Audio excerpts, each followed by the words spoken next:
have to make a quick reply to the province here on a typical item, and I will be right with you.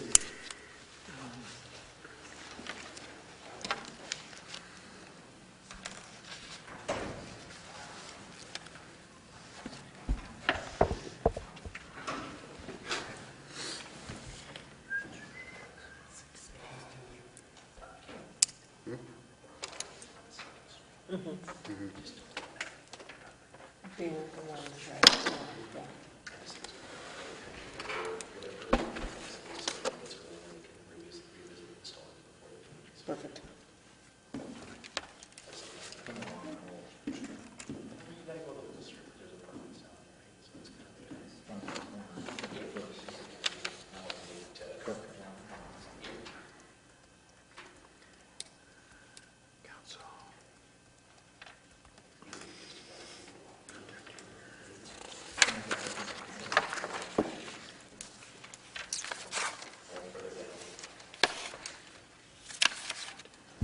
All right, Committee of the Whole meeting. Let's see what's first on the agenda is 3.1 Planning and Development, Northern Region Health Authority. So we just... Sorry, Jim, there was reduced speed zones near schools. Yep. My apologies to council. There's an attachment that Sam will be talking about. Oh, okay, I saw that. Yeah, it wouldn't go into the all-net system. Okay, 1.1 reduced speed zones near schools. Do you want to take? Are you going to take the lead on that then? Sure. Okay. Pass this down. Yeah. Ooh, how much did those cost? Good color maps. Pie charts. I wrote down some white, but it wouldn't look Thank you. No, I'm just joking. They're in French too. They are. So with the help of Mrs. McKellop, who's joined us here this evening, she's kind of been pushing me to get going on this, which I do appreciate. So we put a survey out in the water bills that was due back in the beginning of August. We tabulated the results. That's just some extra reading material for you guys so you can look at it. Mrs. McKellop has provided. So we crunched the numbers on the survey, and that's the survey data that I believe everyone has. So if you guys want to just follow along, we can quickly go through some of the results. So we had 140 respondents. 73% believe that there was a problem with speed in school zones.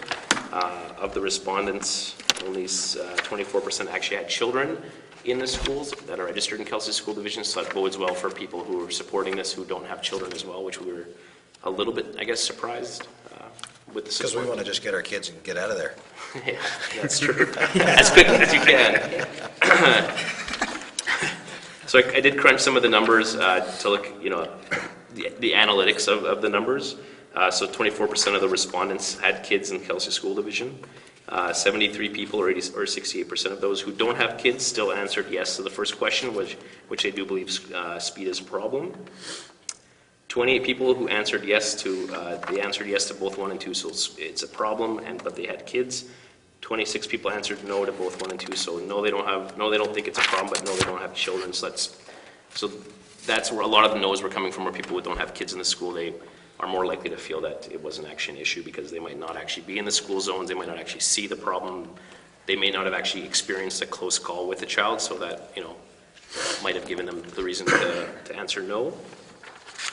Of the 30 no's in the first question, only 5 had kids in the school division. So parents predominantly were supportive of the idea of, the idea that speed is a problem in the school zones. Question 3 was, do you believe the town should implement reduced school speed zones to 30 kilometers? Overwhelmingly, the answer was yes. Only 16% said no, and one person, I guess, they just decided not to answer the question for whatever reason. We had a few of those. It was strange. 88% of those with kids in Kelsey School Division support the implementation. 80% of those without kids in Kelsey School Division still support the implementation. Of the 23 no's, 17 didn't have kids in the division, so out of 23. Of the 23 no's, 2 do not have kids in Kelsey schools, still felt speed was a factor, but still didn't want to have the school zone implemented. So we call those outliers because that doesn't make any sense to me. So if you felt that the speed in the school zone is a problem, you have kids, but you still don't want to see the school zone. Just want to get out of there, man. That was Andrew. And maybe it was too complicated, Council Ford. I'm sorry if it was. I tried to kind of simplify it. It's an big. Once you get beyond 2 questions, you lost me. Okay, Sorry. but so those, I felt that those are kind of outliers, or someone was trying to be funny, maybe, I don't know. Yeah, so 23 no's, only 4 had kids in the division.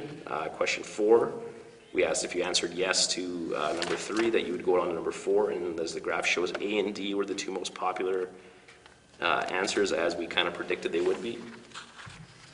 And we can come back to that if you want to discuss that. That's not really the point of today's kind of introduction to this.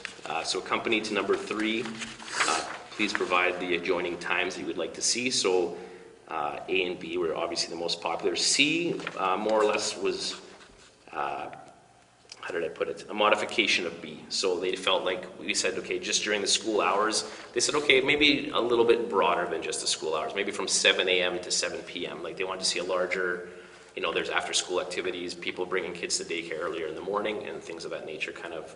So a lot of C was actually for a variation of B, basically. And just some of the comments, people were arguing that it might be easier just to go year-round with the school zones, not just from the school year, school months, just for continuity, simplicity, so you don't have people guesswork. What day, what time of day is it? Is it June 1st, or is it, you know what I mean? Like, so that people aren't second guessing all the time. And to also cover evening, weekend, school programs, concerts. There were some concerns raised over ensuring that we had the proper signage, which if we went forward, we obviously would. Several comments regarding leaving Gordon out of the school reduced speed school zone, as well as some people saying it should stay in there. So that seems to be the point of contention, is if we include Gordon Avenue into the school zones, if we decide to move forward, or if we should. Yeah, sorry. Sir, I just had a question about Sure. the legality of including Gordon in there. Is that something that we're able to do as a municipality? Because I know it's a highway. Do we get to set the speed zones in that area? Correct. We're still the traffic authority on the highway through town. Yeah. So we'd still have jurisdiction over it, which we've discussed with MIT as well, and kind of, and we've talked to the school division, and we've talked to one of the questions that was brought up was, what's the point of doing this if who's going to enforce it? Basically, we're going to spend all this money, put all these signs up, and then who's going to enforce it? We did have a pretty good meeting with the traffic police in town. Colin, I can't remember his last name, but he said, yeah, you just say when and where, and we will hunker down when we're in town, and we will enforce it. So really? We've seen the type of enforcement they can do around trappers and They whatever. don't mess around. They don't mess around. Exactly. No, they don't. So That's awesome. Any other comments? Brian? Yeah, did you happen to ask them why we're limiting the question in the area to school zones? Children walking, because I'm assuming it's the children that are walking we're concerned about. If they walk from school to home, that's more than just the school zone. So why, if we're concerned about speed and safety for our children, wouldn't we include all streets where children would be walking to and from school? And people did raise that as a point. Maybe the residential speed limit in our community is too high to begin with.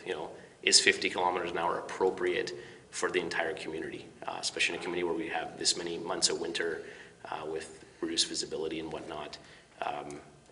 We did have some people question that, like, should we not just move the entire speed of the community to 30 kilometers or 40 kilometers or something less than 50?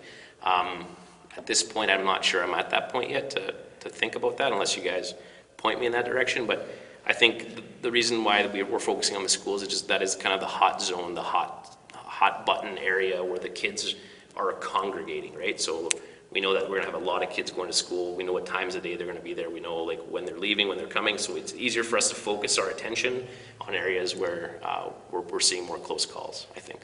That doesn't really completely answer your question, Brian, I'm sorry, but. One other question, do you have statistical data as to how many contacts between children and vehicles there have been in our community in the last 20 years? I do not know. 5 years? 1 year? The answer would be to no, no matter how many months you put in front of me. Yeah, because some things get driven as much by public media and what's the big thing in the news today, and we assume it's a good idea. Was there any question or thought given with regard to what are we teaching our children that have to use traffic or use streets throughout the community that are 50 kilometers an hour, and around the school, we teach them that that there's only 30. So when they leave the school, they leave with one belief, and then when they get in the real world, they have reality, and a child can get injured in an accident through error of theirs or a driver's anywhere. And speeding is an issue with regard to the set speed limit. So it still may not change the fact that speeding occurs. It only may be a difference, is it speeding over 50 kilometers or the other. So I'm wondering, like, where's the statistical data that clearly shows that there's a true benefit to children and potential accident victims? I guess I would counter by saying that what data would encourage you to do this? If one child had died in the last 10 years, would that be enough? Or 0 or 5, or, you know what I mean? To me, the data, whether it's 1 kid or 10 kids, it's too many kids getting hit, right? So even if there's been close calls, to me that's still, it's not going to be reported a close call, right? We get calls all the time at the town office about people flying through the intersections, people not slowing down. I've seen people that we used to have a huge, we had a water break by Kelsey School. We cut out a huge piece of asphalt, and someone came in here and said that, oh, this hole blew my tire. And if you were traveling at a safe speed through that area, we've ramped that in. There is no way that should damage your tire going through that little area. So we know that speed is an issue in the zones. The schools themselves have talked about it. Concerned citizens have brought it forward. Sorry, Andrew, you wanted to? Councillor Ford. I would just want to make the point that the decision to implement a school zone speed is more driven by the distance required to stop at the speed of 50 than at the speed of 30. And the reason for putting it around schools is because that is the focal point for where children are crossing roads. And so it's not necessarily, the majority of the reason for doing it is not because there might be one person that literally speeds through a street or down a street or whatever. It's about distance required to stop at 50 kilometers an hour versus 30 kilometers an hour. And there's no doubt that while I have kids in the system, and the crossing guards that work at a Pasco school, that volunteer at a Pasco school and Kelsey school, do a great job of making sure that kids know where it is safe to cross and how to cross and all that. So, they do a great job. But the point to not lose is that the decision to reduce speed is driven by reducing the distance to stop, so that if a child does make an error and scampers out into the road when they shouldn't, a driver that is following the speed limit doesn't find themselves harming someone inadvertently. They're not breaking the law by going 50, but had they been going 30, perhaps they would have not hit a child that inadvertently stepped out onto the road. I don't disagree with your point, Brian, that children need to be taught by their parents and by any peers or adults that are in their community to be safe on the streets and to cross at corners and to do so in a proper fashion. But I want to make sure that we're not hanging the decision to do this on the hat of how many people are speeding through the school area. It's about reducing the distance required to stop in the event that something goes wrong. That's my experience with school zones. Councillor Zielinski.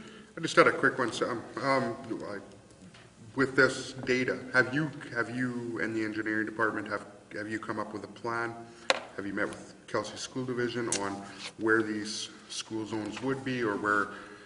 Just very, very preliminary discussions about the options, the ranges from from the property line where you're allowed to implement these school zones. We haven't taken it to that next step until we felt like we're at a good point now where we bring it to you. We say, okay, this is what we found. Our recommendation is that we should probably at least look at this and move forward. But we don't want to spend any more time if that's not something that you guys are interested in pursuing at this point. If you guys are ready to move forward, we're ready to keep going, and then we can flesh out further the details and, print you the black and white maps. I hope they're black and white. Yeah, don't worry. What would be your implementation strategy or end game? Do you have any of that in mind yet, or like do you think 6 months, a year, or 2 months? If things went smoothly, I'd be hesitant to install it in the middle of a school year, but I'm not against the idea. I think it'd be easier to roll out a campaign, over the next few months to, say, like, here's where we are. this is what we want to do, so the public, we have lots of time to roll it out, so the public's aware of what's happening, what's coming, getting everything ordered, maybe getting some funding support from the school division in terms of purchasing signs, and because there will be a lot of signage that's going to have to go up in coordination with this. Yeah. So there's no timeline as of yet. Okay. There will be the process also of amending bylaws with these speed zones. Yeah. And in the recommendation from the department head, it requested that they get the go-ahead to continue with going with this plan. For sure. I'm in support of it. I think we should set up a meeting, and we're going to have one next week with the school division. We should talk about cost sharing this too, because I mean these signs are not free, and to me it's a no-brainer for the entire community, whether you're on the school division or with the town. So I would like to take it up with them first. I just want to say thank you, Sam, for Yeah. reading everybody's surveys and collecting all the data and making us pretty surveys. And even though we kind of ragged on you that they're in color, thank you. Pie charts help for everyone, even for myself Councillor too. Rock? We like pie charts. I was wondering if safety being the issue and whatnot, are we looking at any of the crosswalks and things that our students should be using rather than jaywalking, and especially with regard to the highway section, because it's a challenge for anybody crossing at 7th and Gordon. And and that should be where a lot of students cross the road. But if either we need a bigger island in the middle or something, because little kids aren't going to get across half the time on the lights, and they get caught out there in the middle. So do we look at that stuff or any other crosswalks around our schools that we should be maybe implementing as well to allow the children to have easy places for them to cross? Yeah, no, we can look at all the adjoining streets as well. There was recommendations as well, or suggestions about utilizing speed bumps, because we might, in case there wasn't enforcement capabilities, or at the parks, or as you approach a park, maybe throw a speed bump down just naturally slow the flow of traffic. We could definitely look at all options if that's something you guys are interested in. The focus of this was more just the school zones, because that was kind of what was presented to us. But if you wanted to increase the scope of this, we'd have no problem to do that for sure. So is this consistent with other communities? Yeah, other communities, there's different variations of the same thing, whether it's the times of year. I believe in Winnipeg right now, it's just during, I think it's all year, but I think I heard they're moving to just the school year. And so we can look at what other places are doing and seeing, kind of refining what we want to do. Winnipeg is September 1. Yeah, September to June. Yeah, I think they're looking to change whatever they have currently set up. So I'm not sure if that's because they haven't really fleshed out why they want to change it, but. Look at Saskatchewan too. I remember 25 years ago I got caught doing 41 and a 30, and it cost me $65, and that was 25 years ago. Yeah. I've never done that again. And they've been doing it for a long, long time in Saskatchewan. So I would check that out. Anything else? All right. Are we okay to move on past 3.1, 2, and 3, and move on from there? I mean, we dealt with them this earlier today. Well, that was a hearing, so we should No. discuss. Well, it was a hearing. 3.1. Were we acting on the hearing now today? No, you're going to be making your discussion. recommendations and having some discussion as to if you want to move Oh, forward. oh. Sam? I don't know why I Is, don't have this together today. It's okay. Okay. Yeah. Much fun to check. Okay, so, Red, 3.1. So as mentioned earlier in the public hearings, I did get one letter from business owners in the area, and I do feel that it's very, very important that we hear the request. They are not in opposition to what's going on. They just want to ensure by all means that the parking is addressed in that area. I think this is win-win. It's great to see this happen in the community. It's unfortunate that they had to go through this process. Like I said again, when we're reviewing our bylaws, we need to make it very clear that we're making it a little easier for people to develop within our community when it comes to stuff like that. It's a little dated, so that's what it was. Okay. I personally see no reason why we wouldn't move forward. We'll bring this forward at next council meeting for, okay. Anybody else want to comment on it? Would you also like a recommendation from the engineering department as to how we move forward with the parking?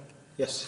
I guess, I didn't know that we'd be discussing this right now, but we should also have some type of update on on what's been going on Fisher with the new 2-hour parking, if there is an update. I know it's only been in place for a few months or whatever, but if there is some type of update from that, how it's been working and whether it's been working or not working or whatever. Some type of update, because it's kind of the same thing. Okay. Okay, anything else? All right, So we're ready to move forward is what I'm hearing? Yeah. Okay. 3.2, Community Development Corporation funding request.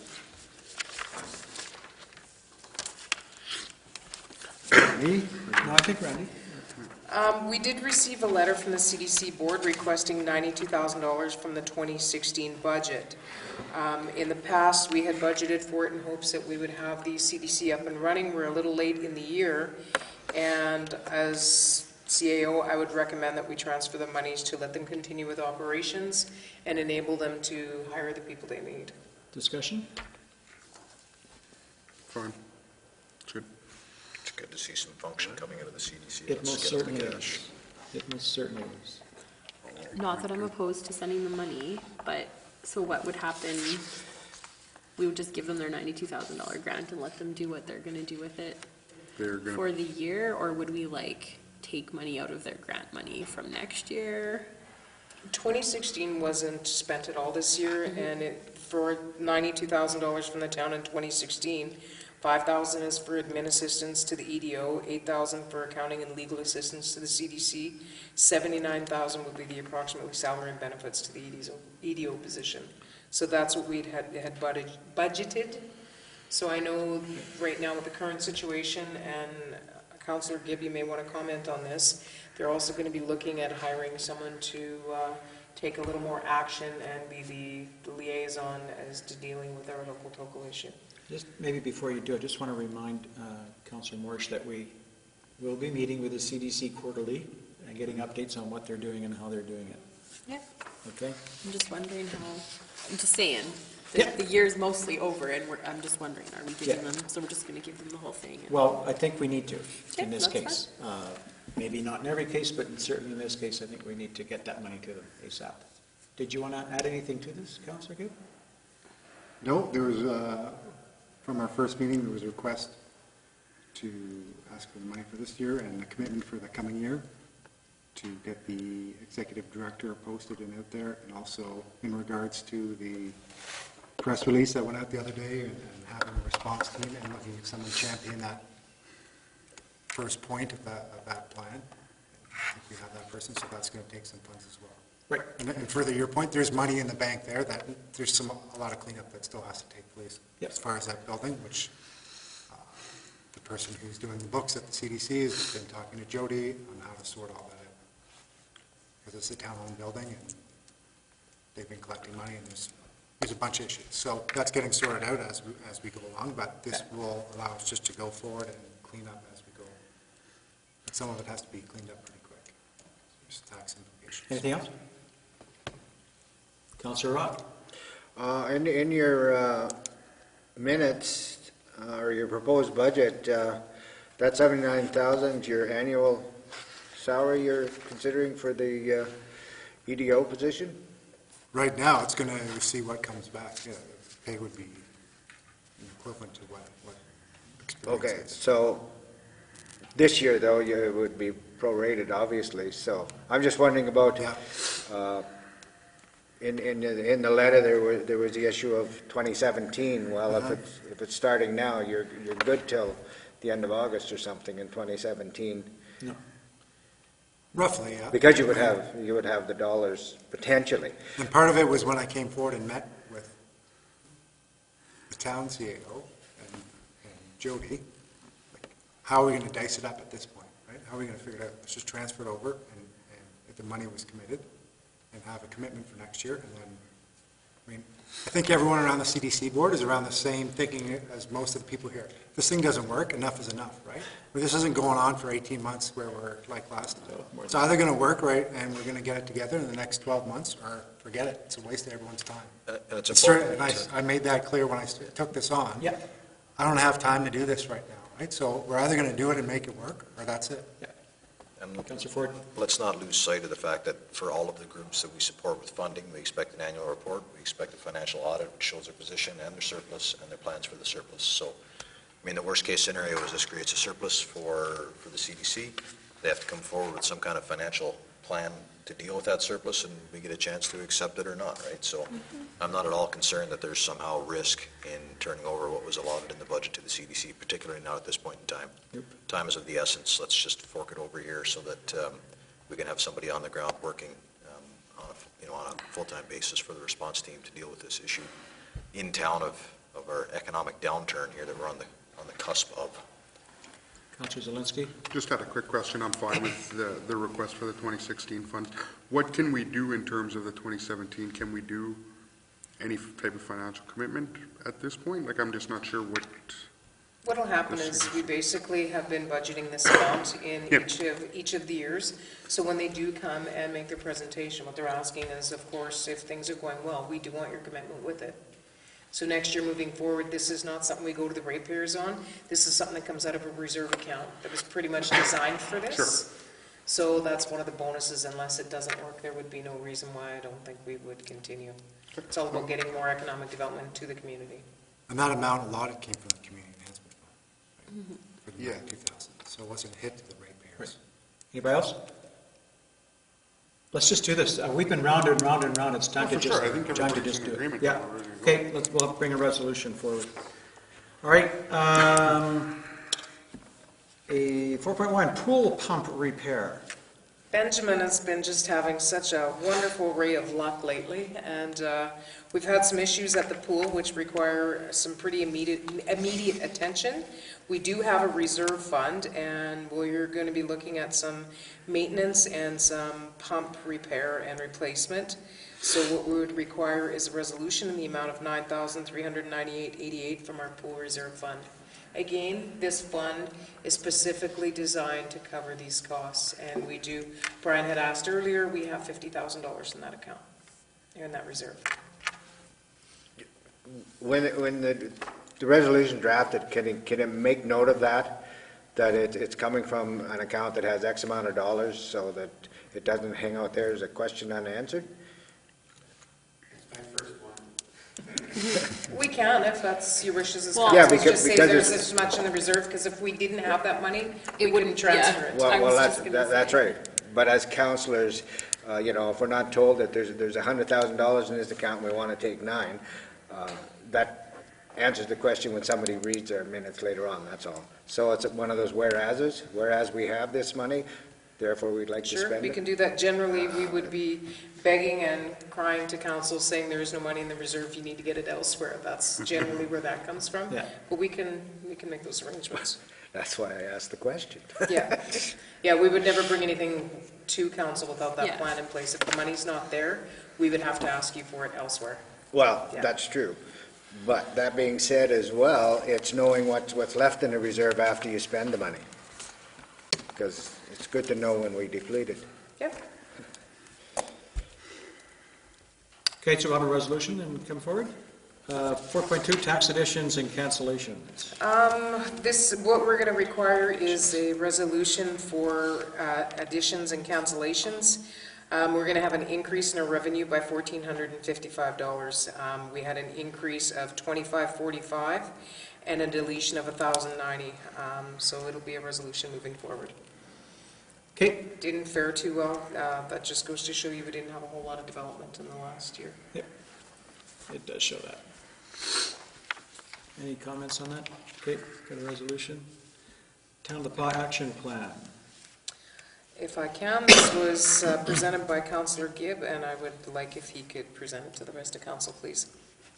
Excellent. Councillor Gibb.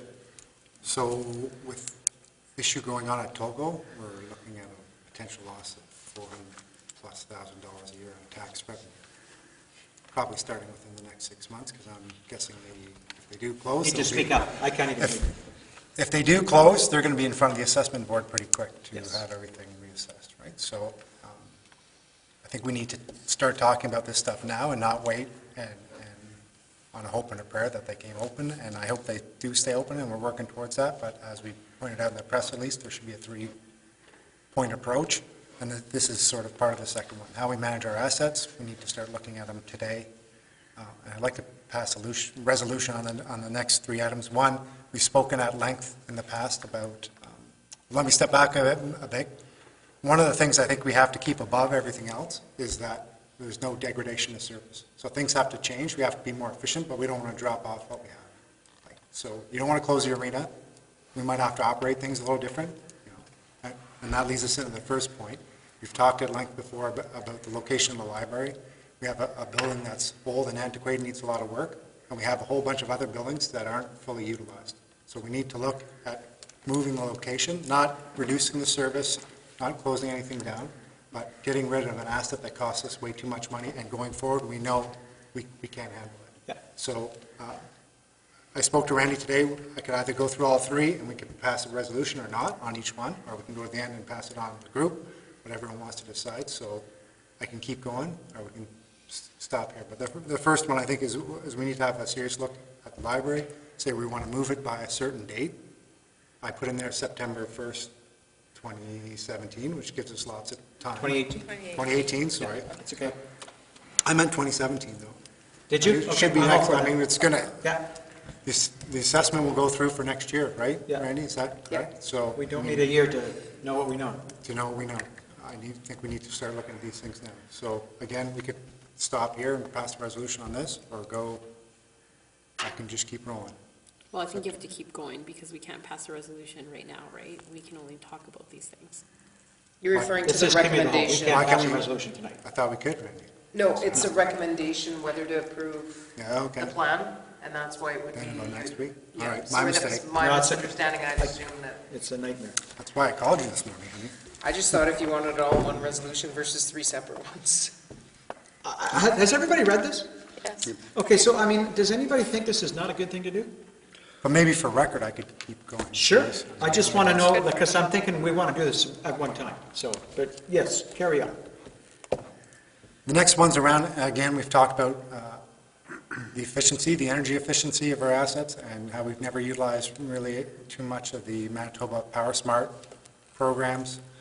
We have all this biopole money that's sitting there, and we've done quite a bit. If we look at our 5-year rec plan, we're probably more than halfway through it for a number of reasons. And I can't see why Manitoba Hydro would kick back if we use that money to buy their services, right? So I know that's not 100% what it was meant for, but at the same time, we have different circumstances than we We did do. 6 months ago, right? And just this, we've seen the hydro bills, and I've railed against it in the past, but even on this check run, it's $28,000 for hydro.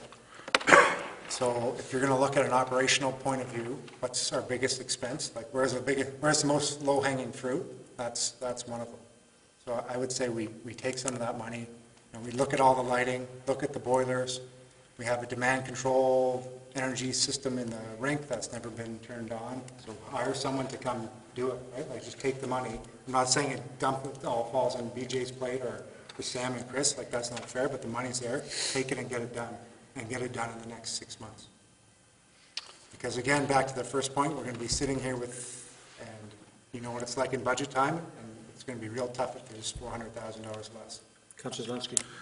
Well, just, you made a good point about throwing it on BJ's, or Benjamin's plate and Chris and Sam's plate and that sort of thing. And I don't know if there's a way that we could go to an outside agency or something like that, an independent contractor that could come in and just put this system in place for us. But I think it would be money well spent, especially with how thin staff we are in terms of management, both in maintenance and in public works. You know, to throw it all on their plate on something that we want done in a pretty timely fashion. I think we've talked about this Manitoba Hydro stuff, finding efficiencies within those programs that Hydro offers, and we've gotten nowhere with them. And if we could go outside of current staff to get it done quicker than what we have, I think I would be in favor of that. So I don't know if that's a And that was way. my intent, right? Because the pump breaks, you Could get look pulled into off. can't finding get us stuff done, someone, right? like not necessarily doing it, but finding us somebody qualified to do So it. we're just talking about our energy advocate here that we, maybe for some of it. I'm sure Like, that even if she there- could just find somebody, right? Like For sure. maybe, I'm sure there's consultants that's what they do all day, is I to betcha. take advantage of Manitoba Hydro programs. I don't know. See? There you go. I think these guys would know. Yeah, the for sure, people, right? exactly. I'd So- Throw it to them and say. I think that's the way we need to look at it, for sure. Okay, item number 3. That we put a request forward, and we brought this up, or we spoke about it, I guess, in private last week. We asked the province to assign someone to help with our asset management issues. We have a lot of facilities here, and I think these guys have ideas, probably, if we ask them how to jig things around and save a few dollars, or probably a lot of dollars. But we also have the school division we have to deal with. We have the airport we're having challenges with. We're having challenges with the landfill, we're having challenges with our water treatment plant, and all these have, we need someone from the province helping us manage that through, so they can let the other departments know what's going on and how we're going to deal with it. So when they come next week, or whenever they come up here from the province, we need to have an ask, or maybe we send it right away, to someone, can you assign like an asset management person to help us deal with these issues? I think we can wrap this up in one go. I don't think we have to have 3 separate resolutions. I really think we can go with one. Councillor Rock? With these, I like the ideas, I like looking at it. I am concerned, though, that we've got to break them out into cost effectiveness and the realities of it. In terms, for example, the moving of the library. What's involved there? What's the cost to do that move? Who's going to do it? Because if you start a project and then halfway through you discover, oh, our guesstimate was out of whack, and now we've got to spend $100,000 to finish it, it's different than thinking, well, we're going to make a move and we're going to see some financial benefit and changes and reduce our risk management on a building that is challenged, shall we say. So when we do these, I hope we're having people take a look at it and do that quick cost estimate on things, because there may be things that are involved here that, as councillors, we know we have no idea in. The ability of a building to handle the weight of the books and all that stuff. So before we say yes, do it, I think we need to know that it's doable. I have my hand up first. Okay. So, I mean, I would make the point that, to Brian's concern, the first 2 items here, the library and that building, and then the general efficiency of all our assets, those are both projects. Each one is its own project. It has a start and end. And I mean, at this table, what we do is commission some kind of a charter for a project to go ahead. So you wouldn't even ask your staff to investigate how number 1 moves forward without the staff having confidence that we're looking for an outcome that says, that tells us whether or not the project in and of itself makes sense to do. So that's the first step, and I think we need to support that general context that we are telling them what we need is for that asset to become less costly. And we think that the solution to that is in that asset being the library building goes away, but the library service gets reinstituted somewhere else, whether that's in this building, a different building that we own, or whatever. But I mean, I think we need to, without knowing the details about how that rolls forward, say, this is the concept, we support it, and we expect an answer back from staff. And then Randy and her team decide how that gets dealt with. Either that goes to someone outside to review and determine, or it comes from within if the resources are there. But at some point it comes back to us with, well, here's what that project looks like. Here's the scope of the project. Here's the cost of the project. Here are the risks of the project. Here's the likelihood of those risks turning into some other issue with respect to financial implication. And here's the time frame under which we expect that this could be accomplished. And then we get to make a decision about whether or not the actual project gets executed. But the determination of the scope and all of those things, I mean, I think we need to issue support so that staff aren't wondering whether or not they should do this at the outset, for them to do the work required to determine what that project is. I have no doubt that it will end up coming back as a positive result, that that building should be closed, that the service can be maintained, existing in some other piece of infrastructure, and that over the course of whether it's 3 to 5 years or whatever, that the payback is there. So, and then same thing with item number 2. It's a project in and of itself. Again, I mean, we would look to our CIO to determine how that moves forward, whether that's an external resource or an internal resource or both. But I think we just need to be able to support these things, allow them to leave our table so that the staff can go and do their work on a project like this, and then come back to us with feedback and tell us, here's what that looks like. It should be that simple. Councillor Zelinski? Couldn't have said it better myself. Okay. I'm okay with that. I just don't want this to get lost. I would still recommend putting it in as a resolution, that it is the recommendation of council that we proceed with an action plan with these. Yeah, for It sure. puts it on the table, it's in our books moving Okay. forward, Yep. and then we'll come back with a recommendation. And we understand by the dates identified in here that time is of the essence. Okay. Gotcha. Let's make it happen. We probably don't need a resolution for number 3 though, right? We would just make a recommendation that, I guess you send a letter. Pretty much. A letter supported by a resolution, though, might be a little It more might weighted. be a It's little more more. weight. Okay. Well, we can If you separate could- those two. As That's I've been rudely typing away here during the meeting, we're going to have the minister who can make that happen here on Monday or Tuesday. I just don't know what day yet. okay, we can So- hand deliver to them. Yeah. Okay, So two resolutions. yeah. All right, okay, 4.4 then.